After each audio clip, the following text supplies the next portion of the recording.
Alors ensuite, pourquoi on parle de bon et de mauvais cholestérol? Alors le cholestérol, comme je l'ai déjà dit, hein, eh bien, il véhicule dans le sang grâce à deux transporteurs. Alors ces transporteurs qu'on appelle les lipoprotéines. Vous avez les HDL et les LDL.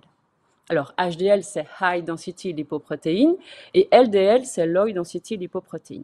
Alors les LDL, c'est ce que l'on appelle le mauvais cholestérol. Donc c'est vraiment ceux qui vont encrasser nos artères.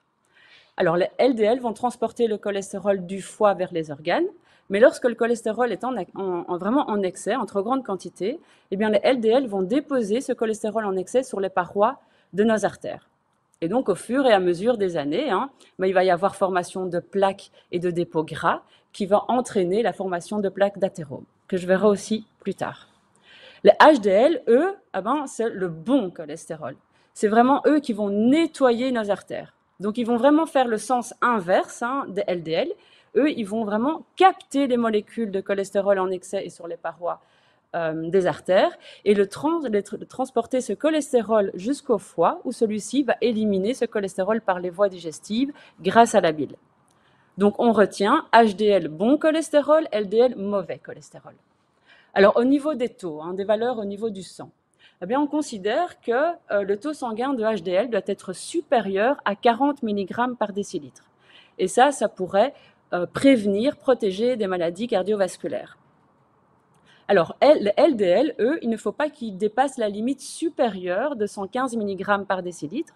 Mais attention, le médecin peut très bien revoir cette limite vers le bas si la personne présente beaucoup trop de facteurs de risque et aussi des chances de développer des maladies cardiovasculaires.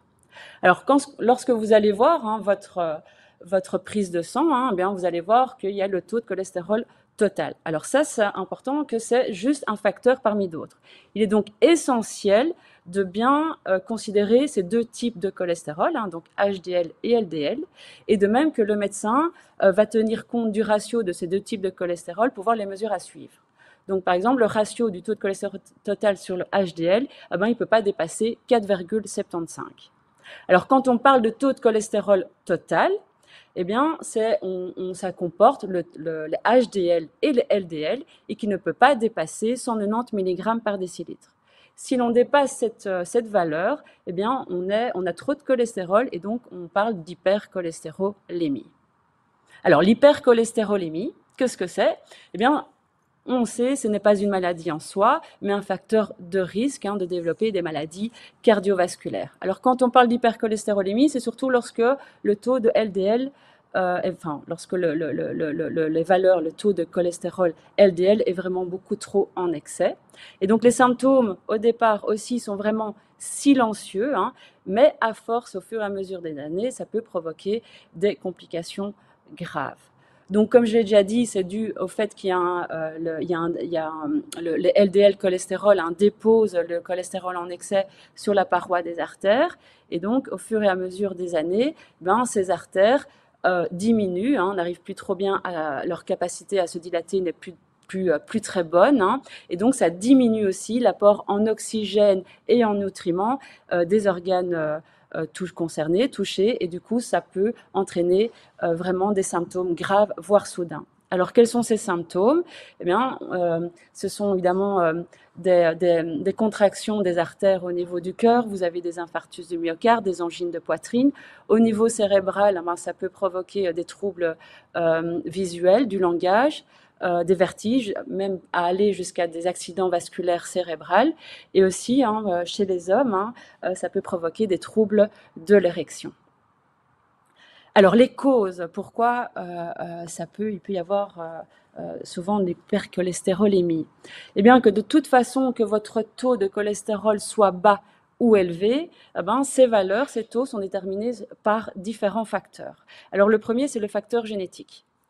Alors, 80% généralement de l'hypercholestérolémie est d'origine génétique, c'est-à-dire qu'il y a des antécédents familiaux d'hypercholestérolémie ou même des maladies cardiovasculaires familiaux. Il y a aussi cette maladie que l'on appelle l'hypercholestérolémie familiale. Alors, c'est l'hypercholestérolémie familiale. Ben, ces personnes qui présentent ces maladies hein, ont, dès la prime enfance, hein, un taux de cholestérol élevé. Donc, généralement, le taux de cholestérol total est supérieur à 300 mg par décilitre, hein, au lieu de 190 mg par décilitre, et le taux de LDL supérieur à 190 mg par décilitre plutôt que 115 mg par décilitre. Alors évidemment, ces personnes qui présentent ces maladies vont développer des complications graves de manière très précoce, comme par exemple l'infarctus du myocarde dès l'âge de 20 ans et des maladies cardiovasculaires dès l'âge de 40 ans. Alors l'injustice un peu de cette maladie, hein, c'est que même ces personnes adoptent une alimentation saine et équilibrée, eh bien, ils peuvent développer des complications de manière précoce. Alors, il ne produit pas plus de cholestérol que son voisin, c'est juste qu'ils ont une absence de gène codant pour le LDL cholestérol, et du coup, ça entraîne qu'il y a une absence de récepteurs sur les cellules, et il y a une augmentation et un excès de cholestérol. Alors, les autres facteurs aussi d'hypercholestérolémie, c'est le sexe. Alors, généralement, l'homme a plus de cholestérol que chez la femme. Mais attention, les femmes, oui, parce que à la ménopause, hein, il y a une diminution d'œstrogène et donc il peut y avoir une augmentation du taux de cholestérol. Vous avez l'âge, hein, l'âge, plus on augmente dans l'âge, plus on peut aussi développer plus de cholestérol. Vous avez l'origine ethnique. Hein, en fonction de la nationalité, hein, certains habitants, en fonction des pays, ont beaucoup plus de cholestérol que d'autres habitants d'un autre pays. Vous avez également la consommation d'alcool, hein, ça peut aussi augmenter le taux de cholestérol. Vous avez aussi certaines maladies, hein, comme des maladies hépatiques, hein, puisque évidemment la synthèse du cholestérol se fait par le foie, ou même urinaire hein, pour l'élimination. Et vous avez aussi certains médicaments qui peuvent augmenter le cholestérol.